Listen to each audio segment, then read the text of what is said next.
Bukan menjadi rahasia lagi kalau CIA, lembaga intelijen Amerika, sering menggulingkan sebuah pemerintahan yang sah.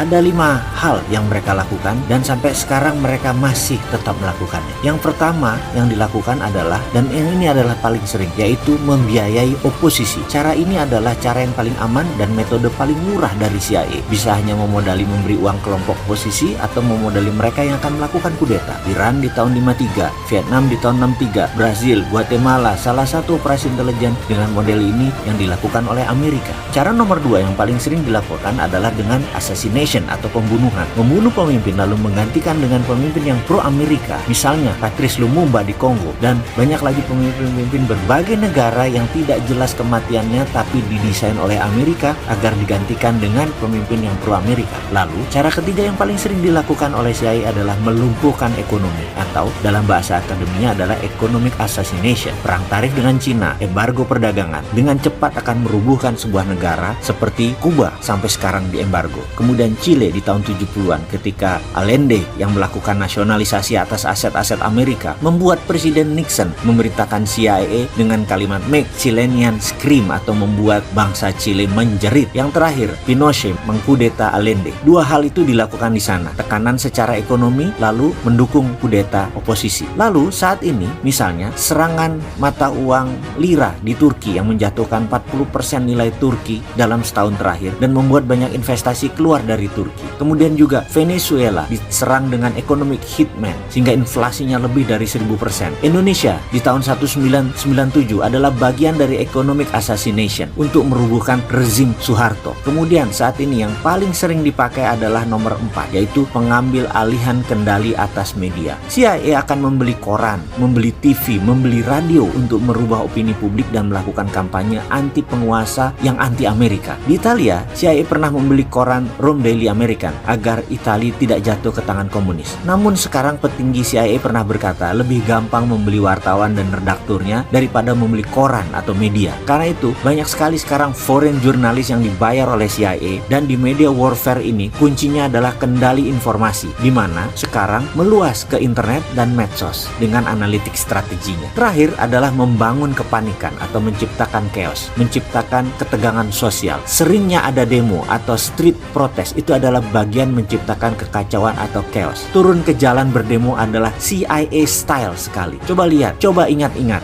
di Indonesia yang sedikit-sedikit turun ke jalan, belakangnya pasti siapa? Kita bahas detailnya di chapter yang lain. Dan pastikan mereka yang turun ke jalan itu tidak tahu apa motif asli demo tadi. Itu adalah kunci sukses demo. Misalnya tokoh Iran Muhammad Mossadegh yang menasionalisasi aset minyak Inggris di tahun 53, digalanglah demo besar-besaran sampai terguling. Dan kemudian boneka Amerika, Shah Iran, dijadikan monarki lagi. Juga demo panjang Hong Kong saat ini. Demo besar misalnya kemarin di Malaysia untuk menggulingkan Najib yang pro Cina beberapa tahun yang lalu. Ini semua adalah sedikit informasi tentang organisasi rahasia dan bagaimana operasinya. Dan masih banyak lagi yang sebenarnya kita tidak tahu. Jadi ke depan ada baiknya Indonesia hati-hati. Kita harus punya strategi berlapis dan bermain cantik. Baru nanti kita salib mereka semua di tikungan. Barulah Indonesia bisa jadi negara besar.